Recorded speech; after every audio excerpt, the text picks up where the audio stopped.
Around 11:30 a.m. on August 14th, 2005, two Greek military fighter pilots flew in their jets high above Athens, Greece, following behind a Boeing 737 commercial airplane. This commercial airplane was Helios Airways Flight 522.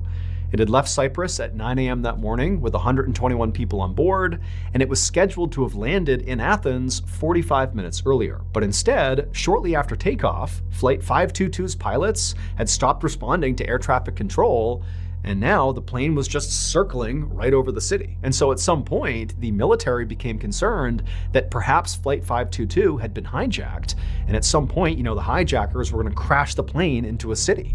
And so in response to that, they had sent up these two fighter pilots to see what was going on. Now, when the two fighter pilots arrived on station in the air right behind Flight 522, at first, they couldn't tell what the issue was. There was no fire or visible smoke or any damage to the aircraft. And so the two fighter pilots in tandem flew up alongside the plane so they could look inside the windows. And when they did, and they saw inside to the actual fuselage, they saw all the oxygen masks were dropped down in front of the passengers, and all the passengers had the masks on. However, all the passengers were passed out. They were slumped over with these masks strapped to their faces. Now, the fighter pilots had no idea if these passengers were unconscious or dead or some combination, but for right now, all they cared about was, are the pilots conscious and able to fly this craft? And so the two fighter pilots flew up until they were parallel with the cockpit, and they looked in the window, and they saw not the pilots. They saw the oxygen mask drop down, but the pilots were not there. Instead, they saw this one guy who was clearly not a pilot. He was not in a pilot's uniform,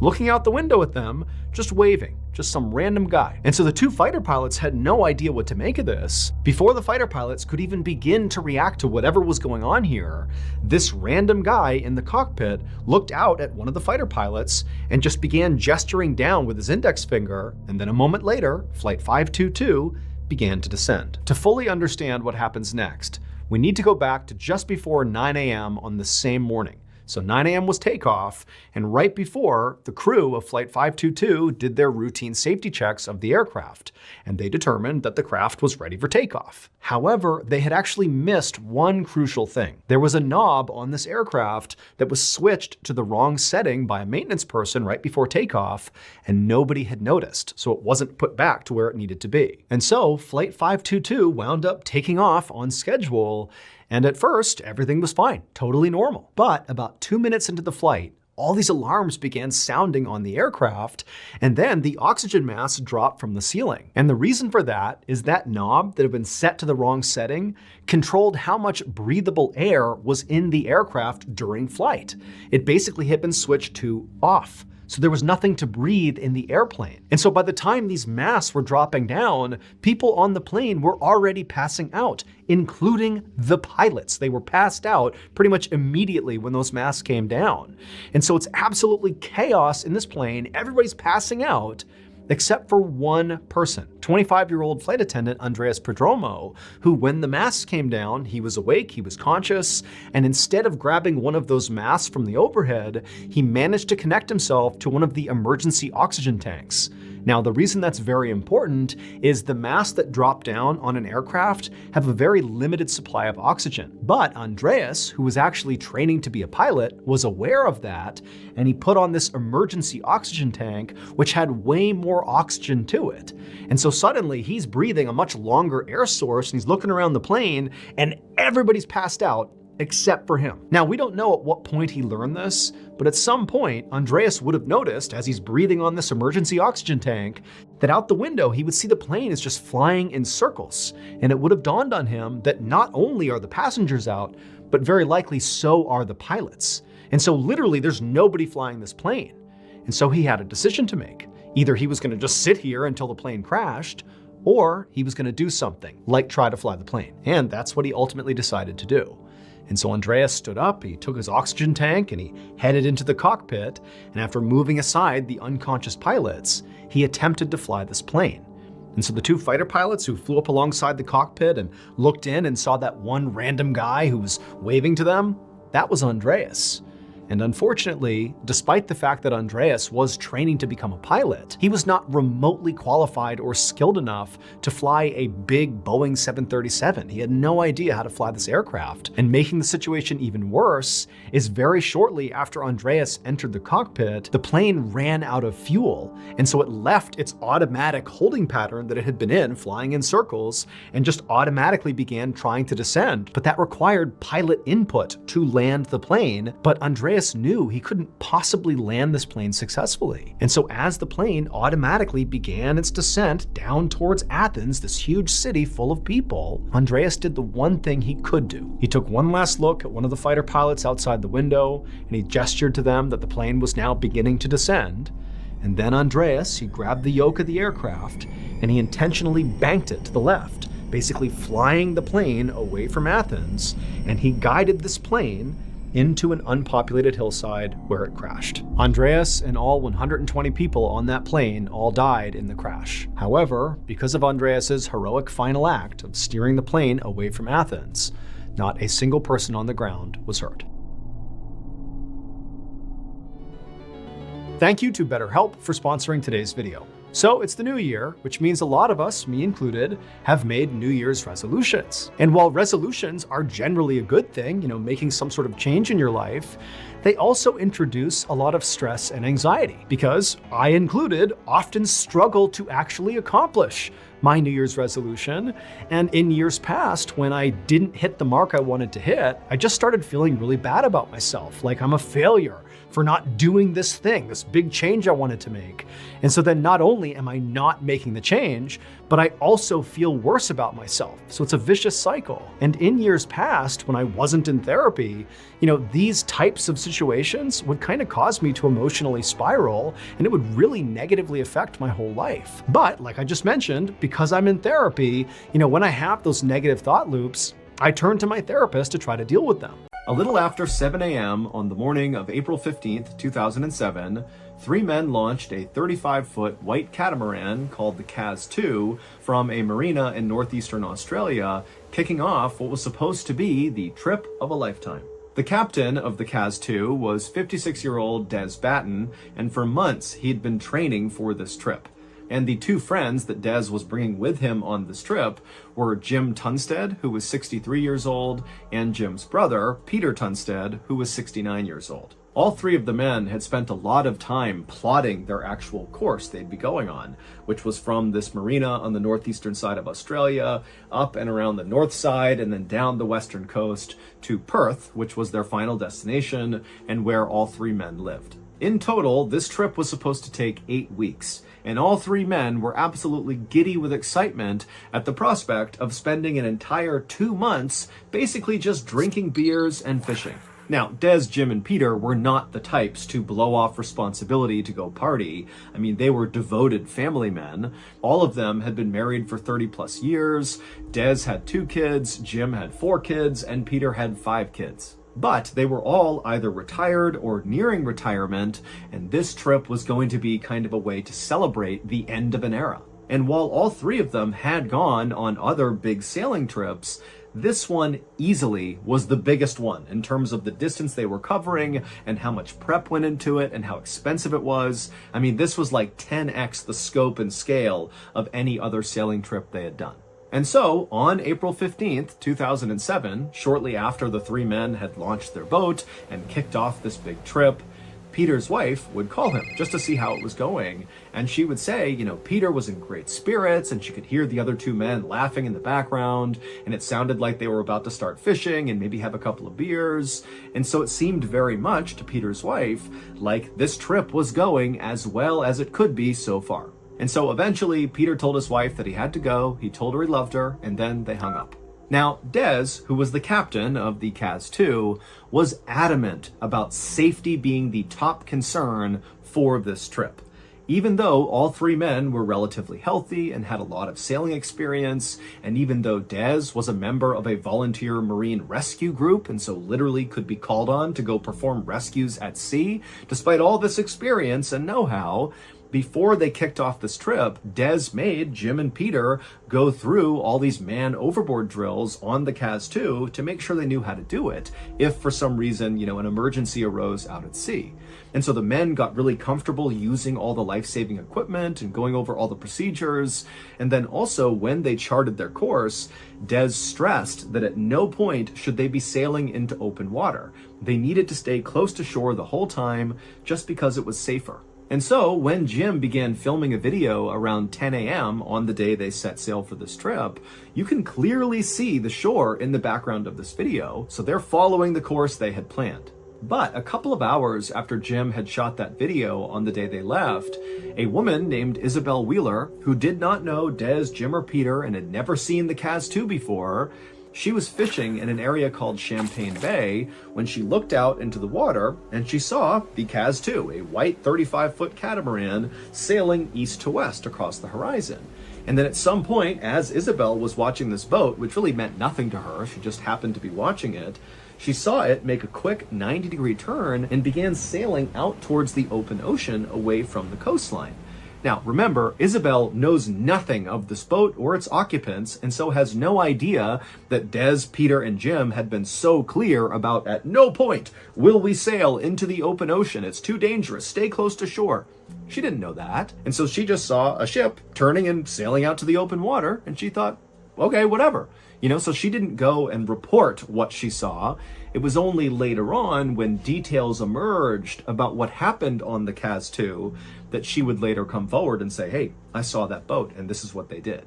The next day, April 16th, two more people would spot the CAS-2. These were two men who also did not know Des, Peter, Jim. They didn't know CAS-2. They didn't know Isabel. In fact, these two men didn't know each other. But independently, on this day, they looked out near Champagne Bay and they saw the CAS-2 sailing east to west in the exact same spot that Isabel had seen it the day before. Now, remember, the CAS-2 was traveling from that marina on the northeast side of Australia all the way around to Perth. It was a point A to point B trip. There was no reason the CAS-2 would ever double back and be in the same place 24 hours later, but here we were 24 hours later, and two more people are seeing the CAS-2 in the same place that Isabel had seen it, and so that made no sense.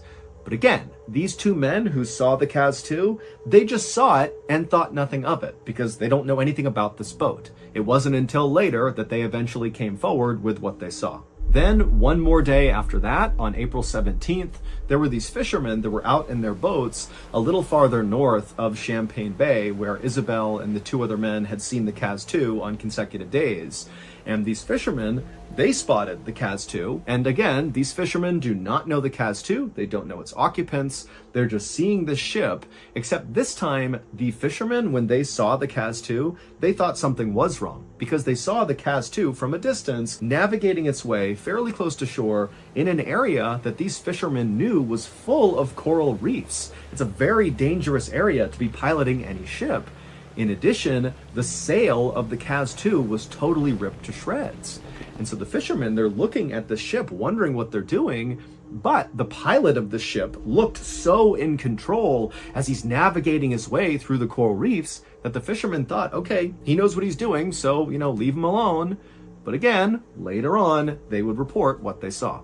It wasn't until the next day, April 18th, so 3 days after Des, Peter, and Jim had set sail, that anybody realized there was an issue with the crew of the CAS-2. Because on April 18th, a Coast Watch surveillance helicopter was flying over the Great Barrier Reef, and they looked down and they saw the CAS-2 with its badly damaged sails, piloting all around this very dangerous part of the water to be piloting. And so the crew on board the helicopter attempted to radio down to the CAS-2 to see if they were okay, but no one from the CAS-2 called back to the helicopter.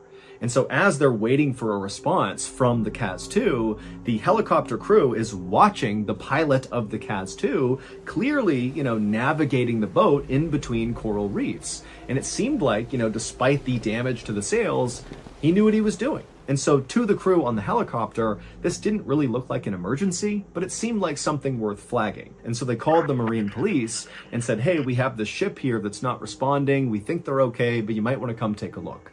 And so the Marine police, they would come out to the area where the helicopter had said they had seen the CAS-2, and when they got there, the CAS-2 was gone.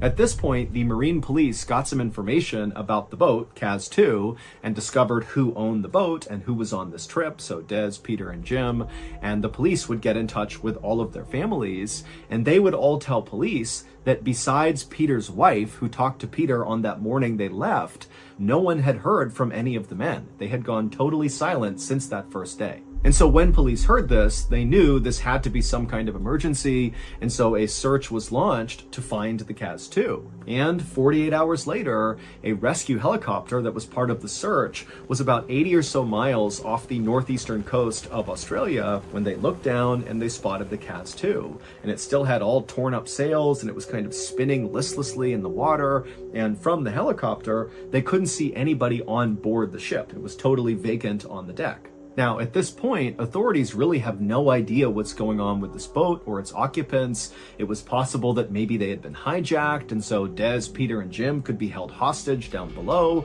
along with the people that took them hostage. Or maybe the boat just got stolen, and Des, Peter, and Jim are not on this boat, and that it's just the criminals on board, and again, they're down below, hidden from view. So authorities, they don't know, but they decided to take a risk and just send somebody down to get on that boat and just see what was going on. So a rescue officer on board the rescue helicopter named Corey Benson was lowered by a rope where he was dropped into the water, and then Corey swam by himself over to the CAS-2 and he climbed up the side of the boat and he stepped onto the deck, and right away he noticed it was kind of like eerily quiet on board the boat. There was nobody he could see, and there was no sign of any disturbance, minus the sails of the ship being all tattered. And for a second, Corey thought about maybe calling out for Des, Peter, and Jim to see if they were down below and could come up and solve this mystery. But then he also worried that if he called out, there could be some bad people on board this boat, and he didn't want to draw their attention. And so Corey was quiet and just began walking towards the front of the boat.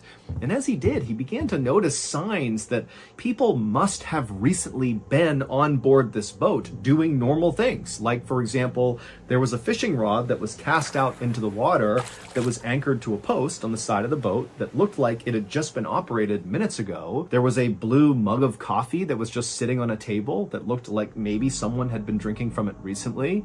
There was a neatly folded t-shirt on another chair with a set of glasses on them. I mean, there was just all these kind of tells that this was a boat that was being used recently.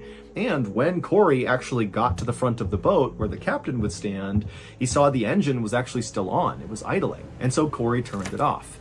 Now, at this point, Corey knew his next step was going down the stairs and opening up the door that led into the cabin down below to see if Des, Peter, and Jim were down there.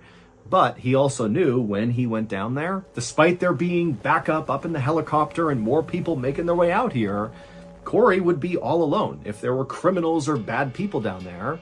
But this was his job, and so after taking a deep breath, he turned and walked down the few steps, and he got to the door that led to the cabin. He grabbed the handle and he opened it up. And the room he was walking into was kind of like a half living room, half kitchen area. And he saw there was this table, and on it was a newspaper that was dated April 15th, so the day the CAS set sail. And then on the wall behind the newspaper was a calendar where days had been marked off all the way through April 14th. April 15th was not marked off. But also nearby on a table was a computer that was still plugged in and on and looked very much like someone had just been using it.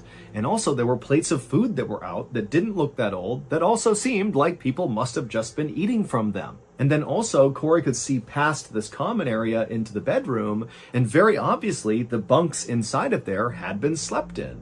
And so basically everything seemed like it was where it should be. There was just one problem.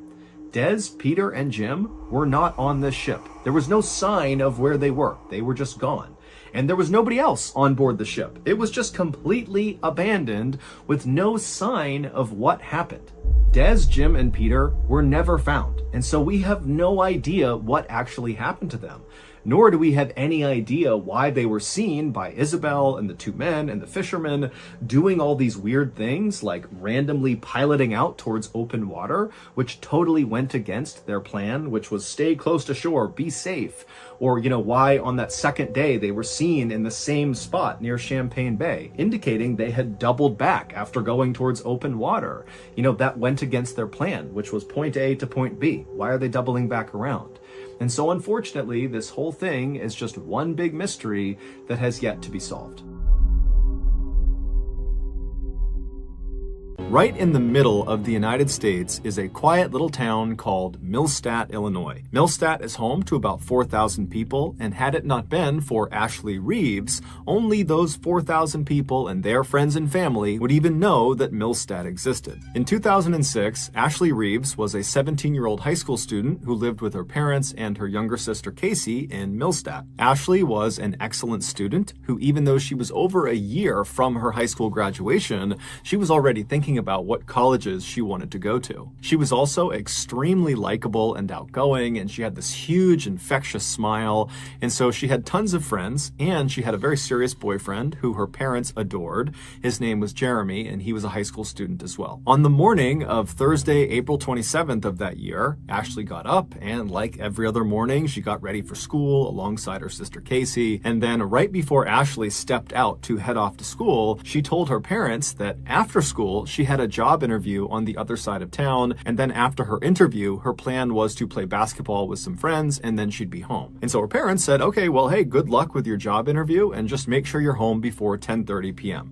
And so Ashley said, no problem, I'll see you tonight, and then she left. That afternoon, after school, Ashley made her way to Jeremy's locker, and when she got to him, Jeremy handed her his keys to his car. He had an SUV, and he was lending it to her for the day so she could go to the interview and then go play basketball. And so Ashley took the keys, she thanked him, she gave him a hug, and then she turned and she walked down the hallway where she met up with her sister Casey at her locker, and then the two girls left the school, they went out to the student parking lot, they found Jeremy's SUV, they hopped inside, and then Ashley began driving them back to their house. When they got there, Casey hopped out of the car, she said bye to Ashley, and then Ashley left their house and she began driving to Fairview Heights, which was a town about 15 miles away where her interview was going to be. Several hours later, around 10 p.m., Ashley's parents had not heard from their daughter, and it was getting close to her curfew, and so they asked Casey if she had spoken with Ashley, and, did she know how her interview went? Did she know when she was going to be home?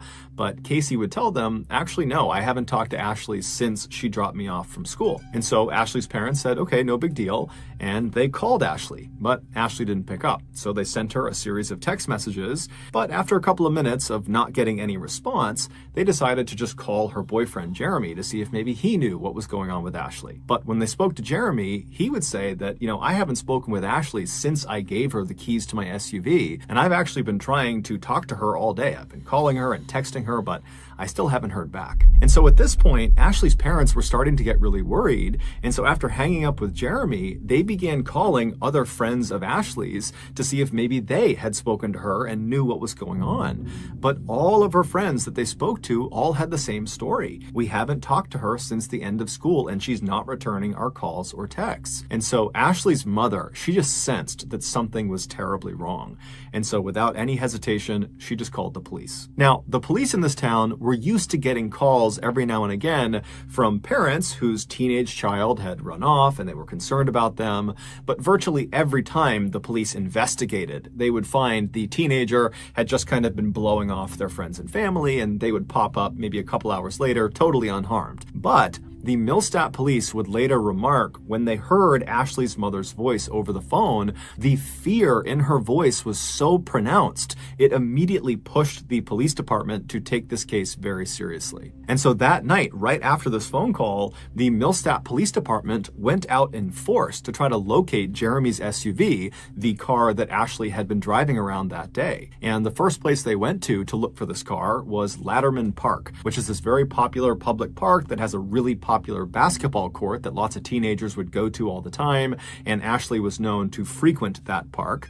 And this park was located about halfway between Fairview Heights, where her interview was, and Millstadt, where she lived. And so they go to Latterman Park, and right away, sitting in the parking lot, they find Jeremy's SUV. But Ashley is not in the car. She's nowhere near the car. And when they searched the car, there was nothing of significance inside of it. There was just some of Ashley's clothes lying around. The police would spend all night and well into the morning combing Latterman Park looking for any sign of Ashley, but there wasn't one. And so as the sun came up and the police were nowhere closer to finding this girl, they began to suspect that, perhaps foul play was involved. And so the first person they hauled in for questioning was Ashley's boyfriend, Jeremy. But as soon as he sat in the interrogation room, he demonstrated a real concern for Ashley. He had a rock-solid alibi, and he basically was an open book. And so they quickly ruled him out as a suspect. And then the police basically began hauling in all of Ashley's friends and acquaintances and family members, basically anybody that knew her.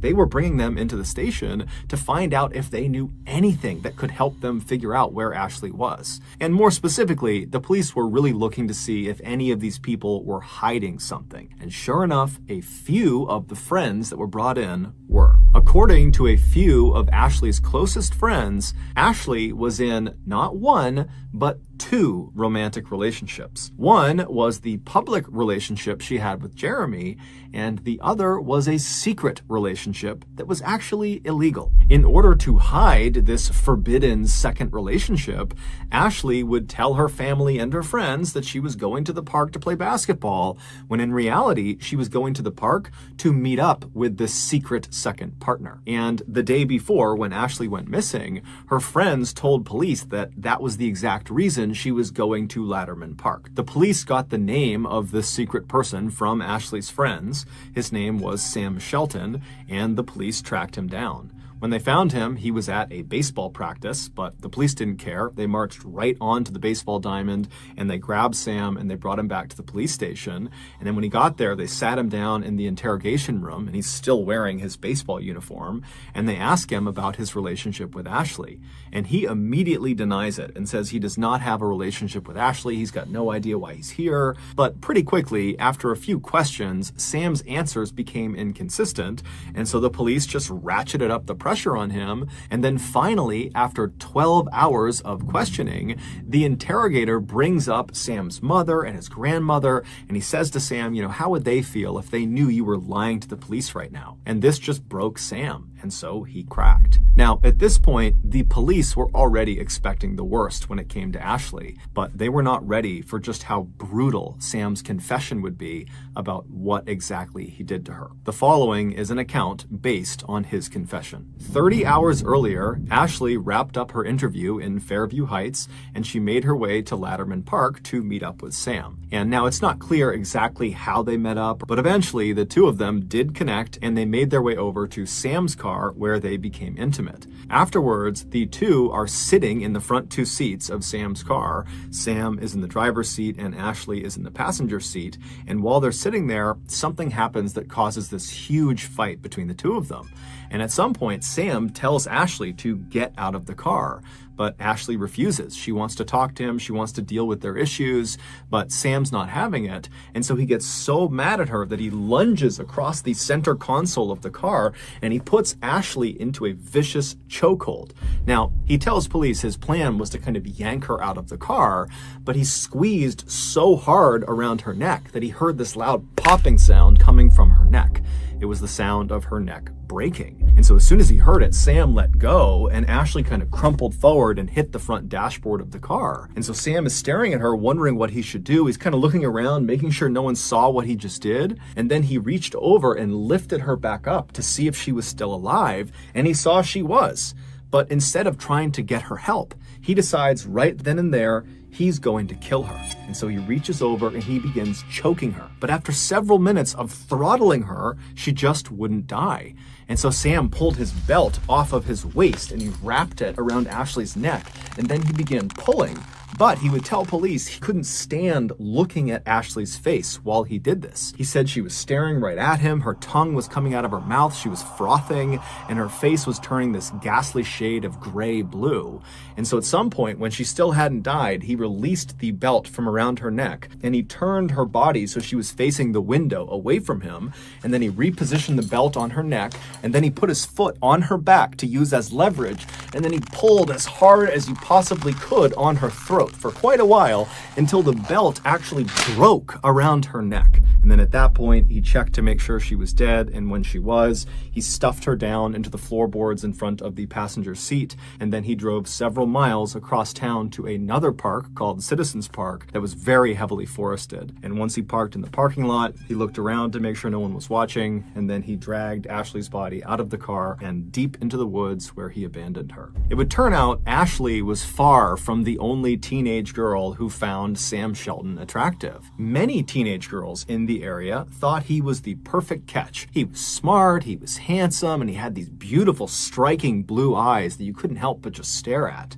However, there was something unique about Sam that made him fundamentally different than all the other guys at their schools. Sam was not a student. He was a 27-year-old middle school teacher in Millstadt, and he also was the high school baseball coach. He had never been Ashley's teacher directly. However, years earlier when she was in middle school, he had begun grooming her for exploitation. And so fast forward to 2006, when she was 17, he had effectively manipulated her into believing she was in this romantic relationship with him, when in reality, he was just using his position of power to abuse her. In addition to being a school teacher, Sam was also an aspiring pro wrestler. He would often compete in local showcases under the nickname The Teacher. While Sam was probably nowhere near good enough to actually become a professional wrestler like you would see on TV, he was extremely strong and really knew how to do a chokehold.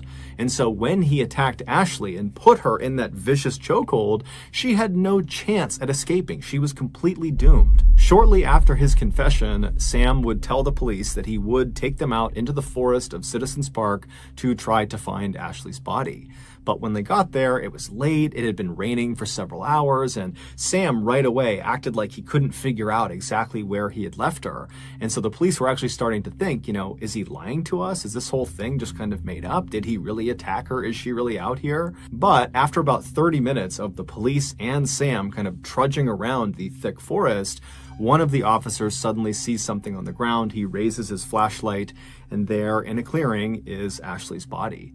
And so the police and Sam, they walk over to her, and they're standing above her ruined body. Her neck is totally bent at a grotesque angle. She's covered in bugs. But as they're standing there and they're watching her, her chest suddenly starts to move. She wasn't dead. She had been left for dead, and she had been out in the woods with a broken neck for 30 hours in the freezing cold and the rain. She only had a t-shirt and some pants on, but she was alive. And so moments later, the paramedics, they come rushing into the forest, they pick her up really gently, they bring her out, and they rush her to the hospital where she'd be put into a medically induced coma. The doctors would tell her family that unfortunately her injuries were just too serious and we don't expect her to ever wake up again. But miraculously, she would. Now, she would have to relearn how to walk and talk and eat and drink, but she would do all of those things. And today, she is 32 years old, she is happily married, she has 2 kids of her own, and by and large, she leads a very happy, normal life. As for Sam Shelton, he was sentenced to 20 years in prison for attempted murder,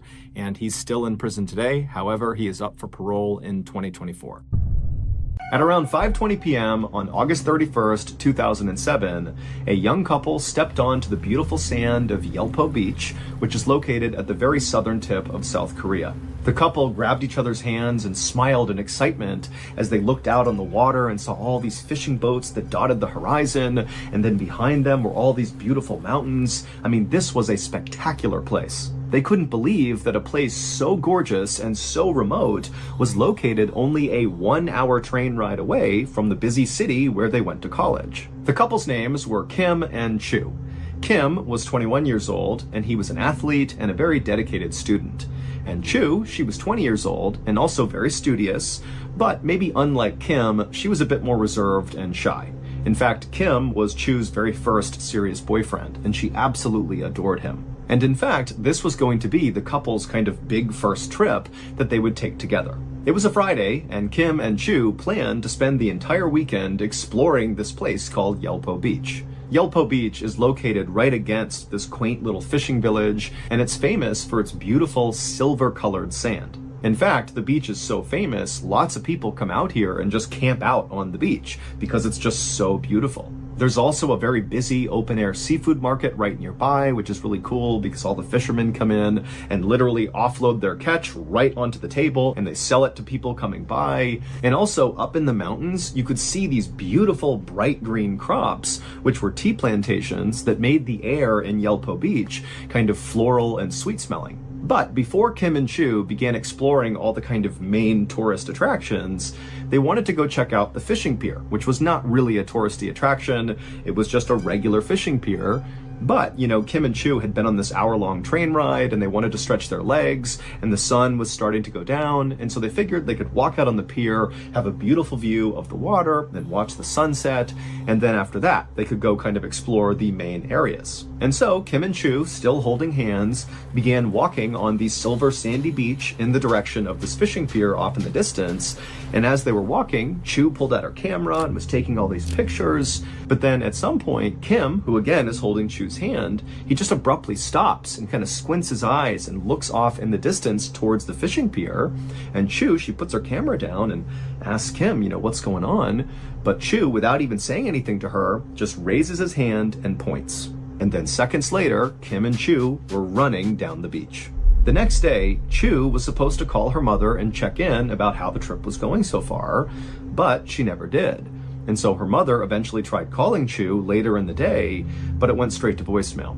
And then also when Chu's mother called Kim, Kim was also not answering his phone. And so by the end of this day, when Kim and Chu's parents had not heard from their child, they did not wait for any more information. They knew this was so uncharacteristic of these two to go completely radio silent with no reason that the parents just went straight to the police and filed missing person reports. The police would launch an investigation very quickly, but they didn't have much to go on. All they knew was 2 adults were not answering their phone, but that was it. And so they started by trying to locate Kim and Chu's phones, but neither phone was giving off a signal, so they couldn't find them. And so next, the police went to Yelpo Beach and began talking to people who were there on the day that Kim and Chu were to ask them if they had noticed anything funny, if they had seen the couple, did you notice them fighting? Were they talking to anyone unusual? Anything. But nobody remembered anything out of the ordinary, and the few people who had seen Kim and Chu on the day they were at Yelpo Beach, they said they seemed like a very happy, normal couple that were not fighting at all and were just enjoying their time in Yelpo Beach. And so over the course of that weekend, the police tried everything they could to try to locate Kim and Chu and figure out what happened, but they really made no progress whatsoever, and Kim and Chu never checked in by the end of that weekend. But everything would change on that Monday, September 3rd. On that day, a fisherman spotted a body floating in the water near Yelpo Beach, and it was Chu's body. And then 2 days after that, on September 5th, Kim's body washed up at a dock at a nearby fishing village. Both Kim and Chu were totally unrecognizable after being submerged in water for as long as they had been. Autopsies would show that Kim and Chu also had lots of bone fractures, but it wasn't clear if they were beaten by someone or something and that's what caused the fractures, or if they were just a product of being in the water for so long and smashing into rocks and boats and that kind of thing. But the police thought, this looks like there could be foul play involved. Maybe they were murdered. And so the police went back and began scouring all the footage from all the cameras at Yelpo Beach to see if maybe they could find some clip that would show what happened to this couple. And eventually, one of the detectives who was looking through all this footage found something really interesting. He found a very short clip of the couple over at that fishing pier that they had been walking towards. However, they were not up on the fishing pier like you would expect. They were below the fishing pier on the sand, and they were kind of standing next to each other, holding each other close, and there was nobody else around them. It was like this totally weird thing. Now, as weird as this was, because it made no sense for them to be below the fishing pier, there didn't appear to be any hazards or other people or anything near them. It was like they just chose to be under there for some reason. But regardless, the police would actually use this video clip to close the case. The police would say that, based on this clip, it appears that this was the final moment of the couple, underneath this pier, and then something happened. Either an accident, they might have fallen in the water or something and they drowned, or maybe, this couple elected to take their lives together. And while Kim and Chu's families vehemently disagreed with the police assessment, there was nothing they could do. The case was now closed. Nobody was trying to figure out what happened to Kim and Chu. That is, until 4 weeks later, on September 26th, 2007, when two more bodies, two young women, washed up on shore right around the same area where Kim and Chu had. The two young women had a lot of similarities to Kim and Chu.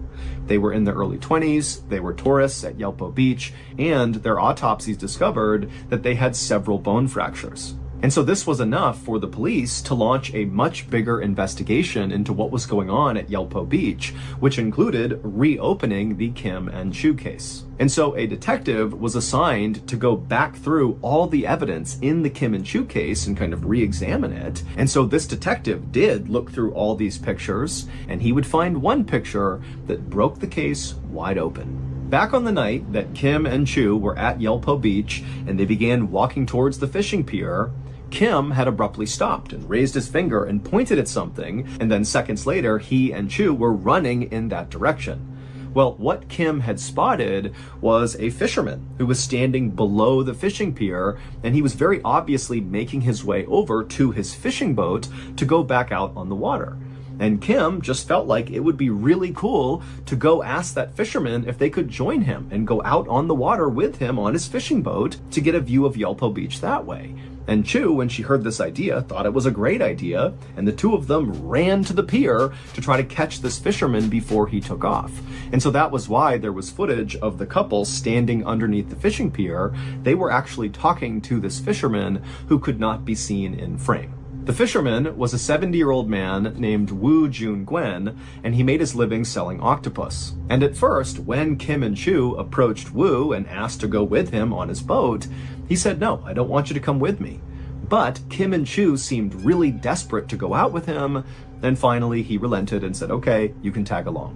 Woo was very thin and short, but he had been working on fishing boats since he was a child, and so despite his appearance of being this kind of small, frail guy, he was actually really physically strong. And despite Woo's kind of harmless-seeming exterior, inside, Woo was a very, very disturbed person. The reason Woo did not want to bring Kim and Chu with him out on this boat is he knew he would have an urge that he would not be able to control. But when they kept begging him over and over again to go with him, he finally just accepted that this was going to happen. He allowed them on his boat, he brought them out onto the water, and sure enough, he would act on those urges. Once Woo's boat was out on the water far away from the beach, he immediately pushed Kim overboard, and so Kim falls into the water, and then Woo grabbed this long metal grappling hook and began beating Kim in the water on his face, his arms, his hands, as Kim desperately tried to climb back in the boat. And eventually, Woo literally beat Kim to death. And at the same time, Chu is on this boat watching this happening. And so after her boyfriend has been beaten to death, Woo turns on Chu and does the same thing to her. He chucks her overboard and beats her until she dies from this grappling hook. And then afterward, Woo just got back behind the wheel, putted back to shore, and sold his octopus like nothing had happened. And Woo very likely would have gotten away with these first two murders, except 4 weeks later, it just so happened that two more tourists, those two young women, just happened to ask Woo the same question. "Can we go out with you on your boat?" And he would kill them the same way he killed Kim and Chu. Except one of those two young women, while they were out on the water in his boat before they were attacked, she sensed something was wrong, and she sent a text message saying she was in trouble on a boat. And when the police found these two women's bodies and found that text message, they immediately searched the registry that listed all the boats that had been out on the water near Yelpo Beach that day. And because it was a holiday, there was nobody out on the water except for one boat. And that boat was Woo's boat. And this is where that photo the detective found on Chu's camera roll, when finally somebody looked through the photos, that's where that photo comes into play. The last picture that Chu took is of Wu.